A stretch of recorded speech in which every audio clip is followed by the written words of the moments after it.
Kui me mõtleme üldiselt vaimse tervise peale, et siis on tegu selline omaduste koguga, mis aja jooksul küpseb ja areneb, et ka siis, kui laps kasvab ja suuremaks saab. Ja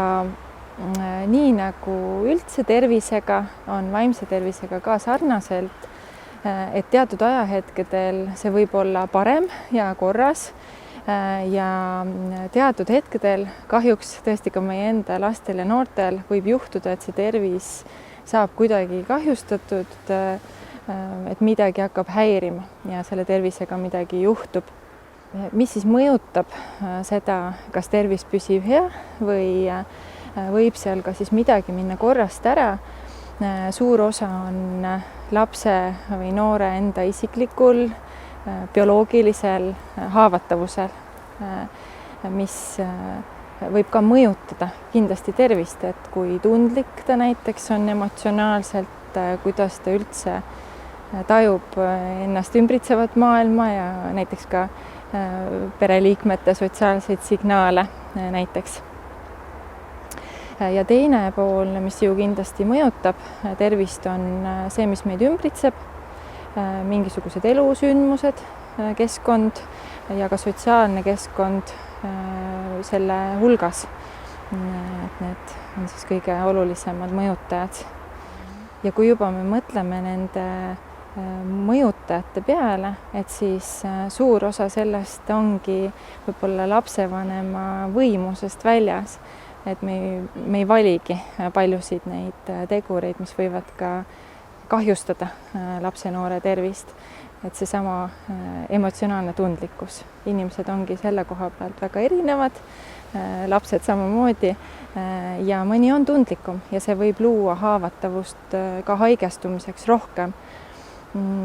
Ja elusündmustega on ju samamoodi, et loomulikult tahame pakkuda lapsele häid kogemusi ja väga loodame, et ta saaks jääda terveks.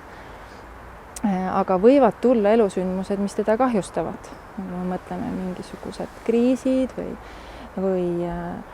haigused, kas siis last ennast tabavad või ka kui ta näeb, et keegi lähedane haigestub või on mures või kiusamine. Et ühtegi nendest sündmustest me ei vali lapse ellu, aga need võivad teda mõjutada.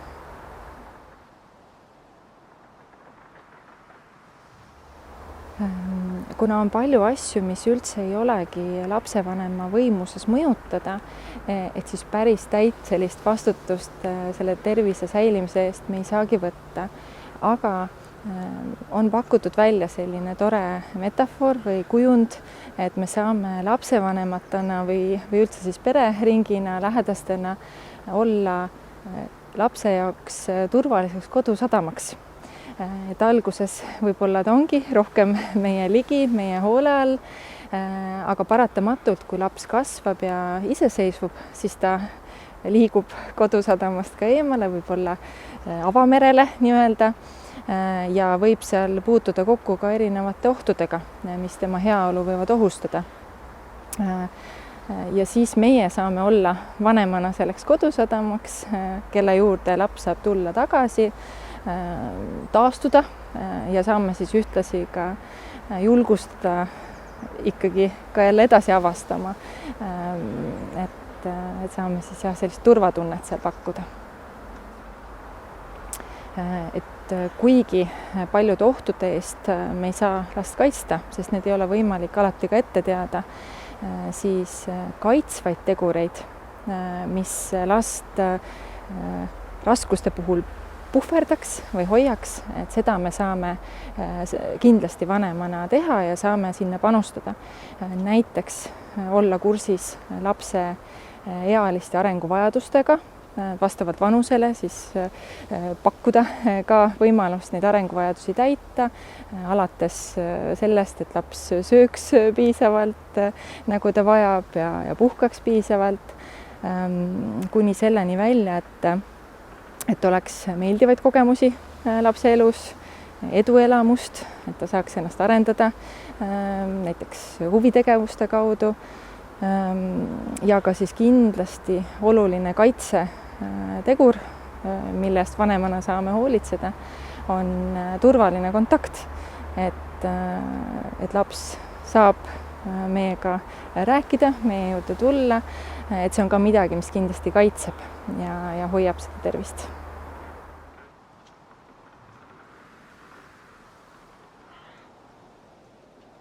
Kuna probleemid tervisega kujunevad enamasti välja aja jooksul, aega mööda, võib isegi öelda hiilimisi, et siis võib juhtuda, et lapsevanemal lähedal seisva isikuna võibki olla raske neid ohumärke kohe tuvastada. Aga võimalikeks ohumärkideks, et tervisega ei ole kõik korras või see on muutumas muret tekitavas suunas, võivad olla sellised püsivamad muutused lapse meeleolus, tavapärasega võrreldes teistmoodi olek, püsivad muutused energiatasemes, näiteks kui laps kaebab sageli väsimust või ka suhtlusviisis, et varem oli rõõmsameelne suhtlev laps ja nüüd hoiab omaette, et siis kindlasti see võib ohust märku anda, et võime vahepeal niimoodi võrrelda last, et kuidas ta iseendaga võrreldes nüüd on. Väikelaste puhul me võime mõelda kindlasti selle peale, et sellised baasvajadused, et kuna me teame, et väikelaste puhul näiteks see unerütm on hästi tähtis,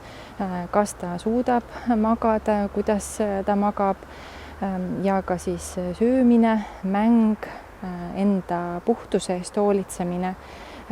et võime ka natukene vaadata vanemana üldiselt seda eagruppi, kui vana laps parasjagu on, et mis on sellele vanusele omane, mida laps võiks juba suuta enda heaks teha ja kuigi kõik lapsed loomulikult on erinevad, siis mingisugused märgid seal võivad olla, et millest saame lähtuda, et kas ta saab eakohaselt ka enda eest hoolitseda ja ennast hästi tunda oma igapäevaelus. Koolilaste puhul saame võib-olla juba täpsemalt märgata seda meeleolu, kuidas laps seda väljendab, mis mõtted tal on iseenda kohta või maailma kohta, enda toimetuleku kohta ja koolieas hakkavad juba võimalik ohumärgina paistma silma võib-olla ka kooliga toimetuleku raskused, eriti kui see on muutus, et laps enne tuli toime oma koolikohustusega ja nüüd millegipärast enam ei tule toime. Ja lisaks, kui me jõuame natukene vanema vanusegrupini, et võib-olla juba noorukiga, siis on suurte riskidega vanusegrupp, et seal ka vaimne tervis on eriliselt haavatav ja võime hakata märkama võib-olla ka käitumises muutusi, kas laps suhtleb, on tal sõbrad ja kõrgendatud ohumärgiks kindlasti see, kui laps kuidagi jätab kas ennast hooletusse, oma vajadusi hooletusse või lausa hakkab ennast kahjustama mingil viisil, näiteks ennast vigastama või rääkima sellest, et tema elu on kuidagi mõttetu või et ta ei tahagi elus olla, et need on siis sellised väga tõsised ohumärgid juba. Ja ohu hindamisel, et kas nüüd on lapse pärast vaja muretseda või mitte, oluliseks märksõnaks on kannatuse või mingisuguse häirituse olemasolu. Et vaadates seda muutust meeleolus või suhtlemises või energiatasemes,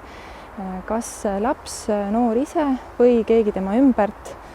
paistab olevat häiritud sellest muutusest, et ta ei saa oma igapäevaelu soovitavas rütmis jätkata siis selle muutuse tõttu.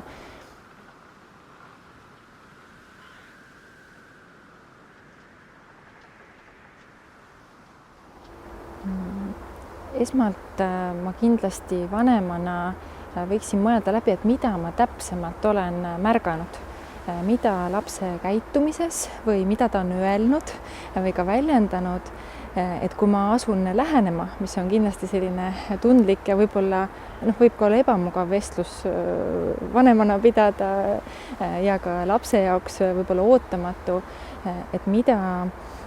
hinnanguvabamalt ja käitumuslikumalt ma saan lähenedes seda muutust välja tuua. Näiteks, et olen märganud, et varem peale kooli tulid, sa rääkisid mulle, kuidas koolis on läinud, kellega sa oled seal suhelnud. Nüüd viimased nädalad lähed otse enda tuppa ja paned ukse kinni. Et selline konkreetne käitumine, muutus ja lisada siis sinna juurde ka ikkagi seda, et ma tahaksin täpsemalt teada, mis sinuga toimub, võib-olla väljendada, et ma olen mures. Sageli on vanematel see kogemus, et kui nad küsivadki seda küsimust otse, et kuidas sul läheb, siis nad saavad vastuseks midagi lühidat, näiteks, et hästi või okei, okeilt.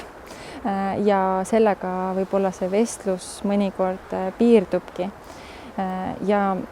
kahjuks tõesti on niimoodi, et kiire elutempo ja igapäeva kohustuste tuhinas võibki olla, et paljudel meist, ka täiskasvanutel, aga kindlasti ka lastel, noortel ei pruugi olla seda kogemust, et kellelgi tõesti on see aeg või jaks, et süveneda sellesse, mis see minu kogemus on üldse. Et siis, kui see jaks ja soov on vanemal, et siis on ikkagi võimalus alati sellest küsimusest edasi minna ja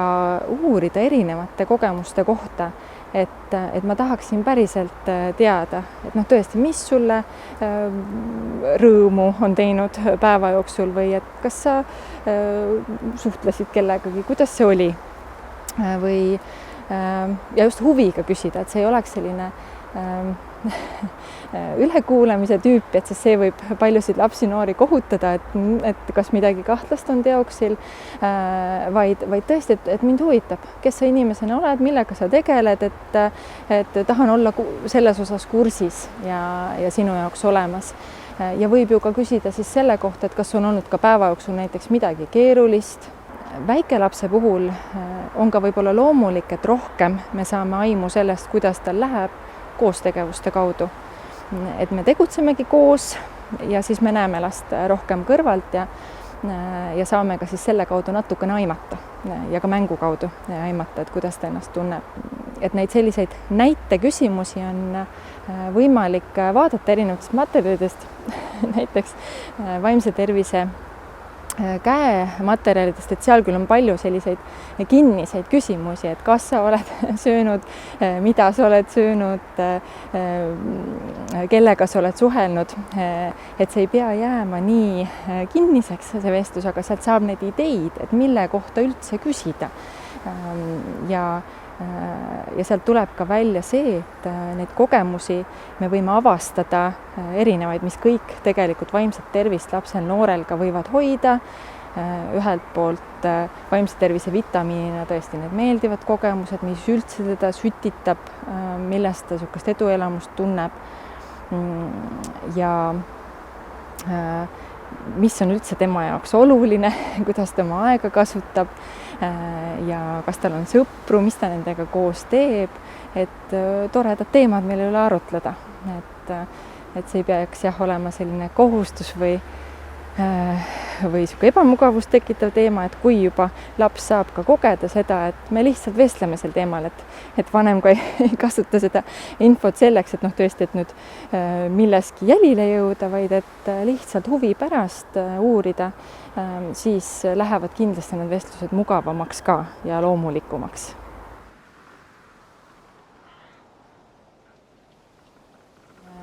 Siin ja praegu kriitiline olukord ja paistab olevat tõesti nüüd oht sellele, kas laps jääb ellu või mitte. Mis puudutab tõesti seda, et on juba näiteks midagi ennast kahjustavate vahenditena sisse võtnud või ta on ennast sellisel viisil vigastanud, et see vajab arsti abi, siis väga mõistetavalt on see erakorraline meditsiin, kuhu lapsevanemana saan ja võiksin kohe pöörduda. Enamasti ja ma loodan, et me palju nii kriitiliste olukordadega kokku ei puutu, et pigem on nii, et ma näen näiteks märke ennast kahjustavast käitumisest või laps väljendab elutüdimusmõtteid või ka näiteks tõesti näljutamine, mis on pikemaajalises plaanis kindlasti väga ohtlik, aga nüüd ja praegu sel päeval võib-olla mitte nii väga, et siis on mõnevõrra aega seda olukorda edasi uurida. Esmalt kindlasti võiksin jälle lapsevanemana uurida lapse käest, öelda talle, mida ma olen märganud ja miks ma olen mures, ja siis saab pöörduda ikkagi näiteks perearstile, kes on ka lapse terviselooga kursis, sealt saada lisaabi või vaimse tervise spetsialistidega konsulteerida, kas siis e-nõustamise teel esialgu või ka pöörduda vaimse tervise õe vastuvõtule. Et see oleks siis selline tegevuste käik.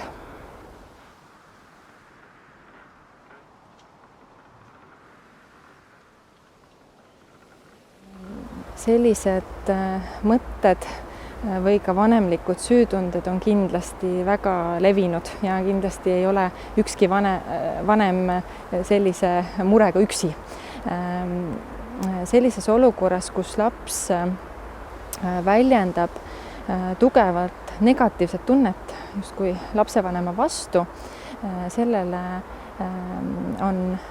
lastepsühhiaater Raisa Tšetšatore pakkunud välja minu meelest üsna sellise sümpaatse seletuse või tõlgenduse, et selles olukorras, kus väikelaps seda tunnet endale sel hetkel kättesaadaval viisil väljendab, et see mitte ei ole märk sellest, et vanem on midagi valesti teinud, vaid see on teatavas mõttes lausa austusavaldus vanemale. Sel hetkel millegipärast laps ei oska muul viisil seda kas siis vastumeelsust või muud ebameeldivat emotsiooni välja näidata. Samas see tunne on ju teda mõjutamas ja ta justkui usaldabki selle tunde enda jaoks turvalise täiskasvanu kätte, seda väljendades. Ja miks ta ei oska seda muul viisil väljendada? Võib-olla ta tõesti on alles nii väike, et ka arenguliselt ei ole need oskused, teadmised veel kättesaadavad, et ta ei olegi veel õppinud neid oskusi. Ja mõnikord muidugi näeme sellist käitumist ka mõnevõrra vanematel lastel ja võime vanematena mõelda, et ta juba ju võiks osata natukene reguleerida oma emotsioone. Aga siis võib ka olla, et kui see tunne on nii tugev, siis see varjutab kõik need juba õpitud oskused ka ja need enda rahustamise viisid või muul viisil väljendamise viisid ei ole kättesaadavad. Et tõesti see on mingis mõttes selline austus, et see täiskasvanu, sel hetkel siis mina vanemana, olen piisavalt turvaline inimene, kellele siis seda tunnet üldse näidata ja kes võiks siis mind juhendada selle tundega toime tulemisel. Muidugi sel hetkel, kui laps on väga tugevat tunnet alles väljendav, siis esmane eesmärk ka vanemana sel hetkel on aidata tal rahuneda. Et siis ongi see tunne võimust võtnud, laps võib öelda teha asju, mida ta tegelikult ei mõtle, nagu juhtub täiskasvanutel ka tugeva tunde ajal. Ja on isegi öeldud, et sellisel hetkel, kui proovida last juhendama hakata, et mis võiks aidata rahuneda või et kas see on siis nüüd kasulik sellisel viisil reageerida, et see on kasvatusressursi raiskamine. Et esmane on aidata rahuneda, et see tunde tipp saab leeveneda ja siis alles peale seda rahunemist saame aidata lapsel mõelda selle olukorra üle või tõesti, et mis siis näiteks võis üldse olla see, mis häiris ja et kuidas selle tundega toime tulla, kuidas seda ka väljendada sellisel viisil, nagu ta võib-olla tahtis seda väljendada.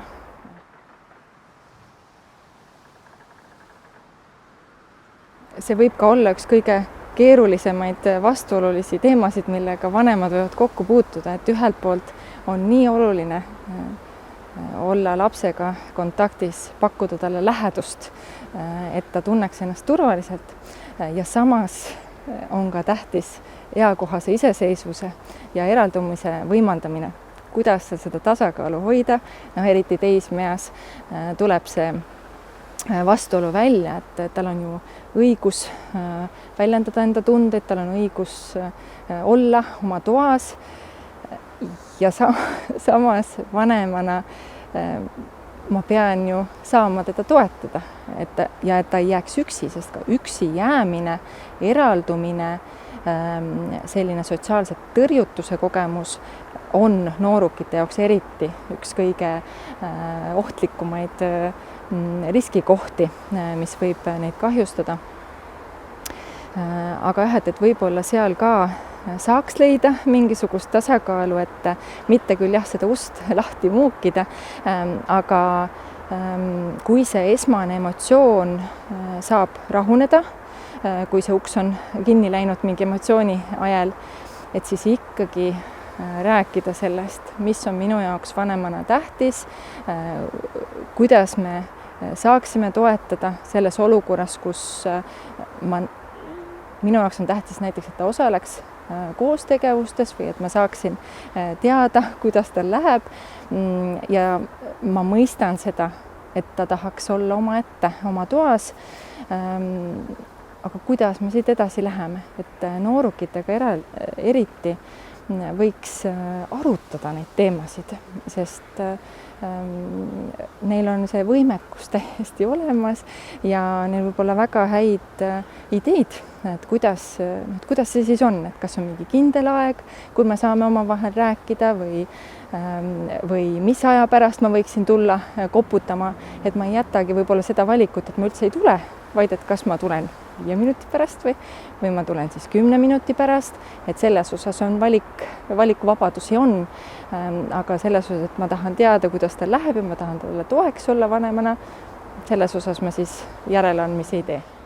Ja mulle tundub, et ega seal ei jää ka muud üle, kui on vaja rääkida noorega, et ühelt poolt on vaja aktsepteerida seda, et tal on see eraldumise vajadus ja kui kodus ei ole seda kohta, kuhu ta saab eralduda või kus olla omaette, et natukene tõesti ka selle tundega olla, kui ta ei taha seda teistele välja näidata näiteks nii tugevalt, aga et kuidas ta saaks turvaliselt naasta või et kuidas saaks ikkagi pakkuda talle seda turvalist kodusadamat ka siis, kui ta on läinud välja.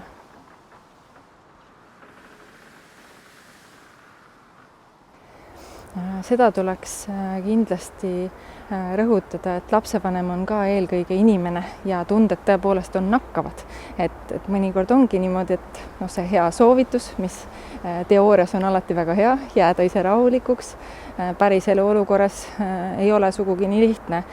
Ja kui laps näiteks ärritub, ma võin ka tunda, et ma ärritun. Need hetked on need, kus kindlasti vanemana ühelt poolt ongi tähtis seda märgata ja võtta ka omaks, et tõesti me oleme inimesed ja me ei peagi suutma alati jääda rahulikuks, aga kui juba see vihareaktsioon läheb nii tugevaks, et ma ei saa lapsele seal toeks jääda, et siis võib-olla on ka hea võtta enda jaoks selline rahunemise võimalus, et korraks näiteks eemalduda sealt olukorrast. Et muidu küll loomulikult me ei taha jätta last tema negatiivse tundega üksi, aga kui seal on oht, et ma võin veel hakata teda karistama olukorras, kus ta niigi ei oska selle ebameeldiva tundega toime tulla, et siis see teeb olukorda veel hullemaks. Et siis sel hetkel tõesti võib-olla korraks ise taanduda, see võib ka juba aidata natukene saada seda tunnet enda jaoks klaarimaks, vaadata seda olukorda kõrvalt, et kui ma tulen, kas või sekundiks lähen ära, tulen tagasi ja siis ma võib-olla näen juba jälle kõrvalt seda väikest inimest, kes on lihtsalt hädas oma tundega.